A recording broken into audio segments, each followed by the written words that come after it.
Martha Wangari Karua is walking the talk literally, with her eyes on the country's top job and a firm conviction that she fits the bill to take over next year when the curtains fall on President Kibaki's two-term occupancy of State House. I have put my foot forward. I've declared that I'll run for the presidency of this country. Born 54 years ago, Karua is the second born in a family of 8. She has represented Gichugu constituency in the August House for 4 consecutive terms and now has her eyes on the presidency.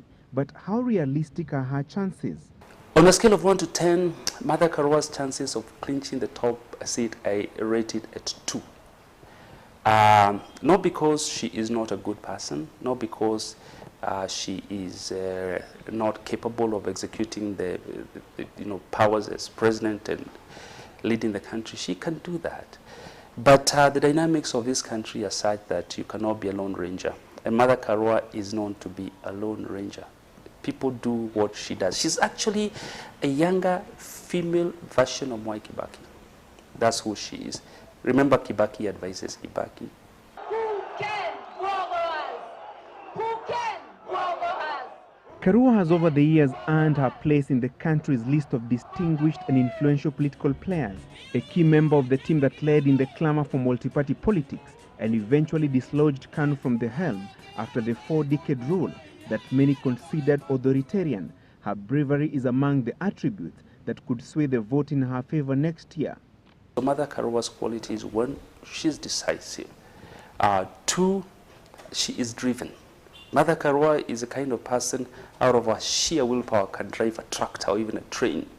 And you want a person like that. But then the third thing about her is that she's a workaholic. Martha Karua will sit on her desk and she'll do what has to be done. So bold was Karua, and still is, that in 1997 she did what many then considered impossible.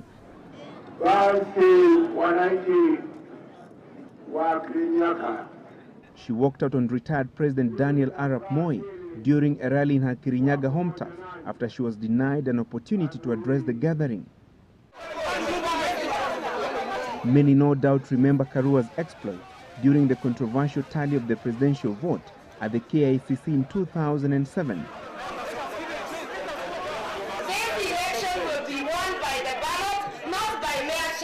Karua was a one-man army facing off with the ODM brigade, which was accusing PNU of stealing the victory from their candidate Raila Odinga.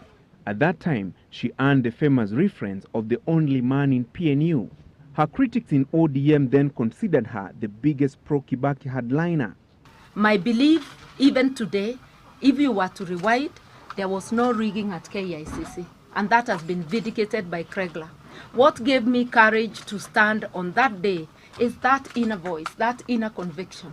But her resignation from the cabinet in April 2009 marked yet another major turning point in Karua's political life. She cited frustrations and interference with her work by the president's inner circle. Many wondered why she would walk out on Kibaki after fighting tooth and nail to protect his second term in office. And if I feel that my remaining is of no benefit to Kenyans, then I don't want to live a lie. When she abandoned Kibaki, that was seen as a form of betrayal, and hence whatever mileage she might have gathered by supporting him during the post-election violence, one would say that that mileage is basically squandered. Karua's presidential ambitions have further complicated the Kibaki succession game plan in the Mount Kenya region. Some of the region's politicians, supportive of Deputy Prime Minister Uhuru Kenyatta's presidential ambitions, have branded her a spoiler, a tag she has rebuffed. Siasa ni kama duka. Utafungua yako, ndugu yangu yako na dada yako atafungua yake. Kila mtu ajitafutie. The difference between Uhuru Kenyatta and Martha Karua is very simple. That Uhuru amongst the Gikoyo is seen as a prince, Mutogoria as they call them, and Martha Karua is seen as a warrior, Jaba. If the Gikoyo succession is led by the Kibaki Wazes, then Uhuru Kenyatta becomes the guy who takes the leadership. And that is because, according to those Wazes, Martha Karua is just a peasant from Gichugu. And in the event that she fails to clinch the Mount Kenya region vote, how influential would she be in next year's race to State House? The best she can do is not necessarily endorse somebody, but get into a partnership with somebody as vice president. And in this particular instance, if she teamed up with, say, Raila Odinga as a vice president, or teams up with Raphael Tuju as vice president, those chances are much, much higher. That's as close to State House as she will get. Beneath the stone-faced Martha Karua that the public often sees is a charming lady.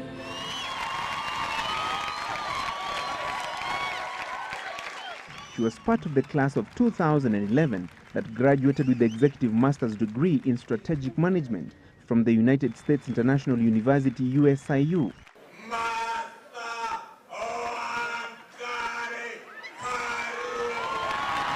An academic honor she believes best prepares her for the country's chief executive job next year. The thing about Martha Karua is that she has two personas. She is very good. That's a very good persona, very charming. And that's a charm you don't see. When she gets in front of microphones, she removes the charming Martha Karua and puts on this stone-faced guy who will make a very good commander-in-chief of the armed forces, because I think she'll make a very good one. But she needs to tone that down. Let us see the charm in her. Let us see the nice person that she is when you're with her one-on-one.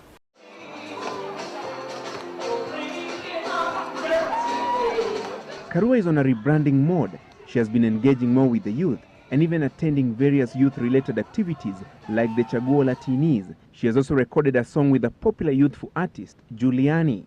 Her engagement with the youth has also extended to the social media network, having been one of the country's few notable political players who have actively been engaging the online community through Facebook and Twitter.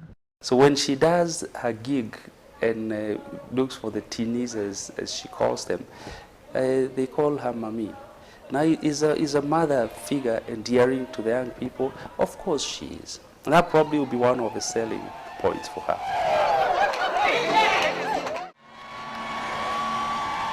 For now, all Karua can do is to keep her eyes on the ball and aim to hit the mark in next year's Kibaki succession contest. Francis Gachuri for the Countdown 2012 series.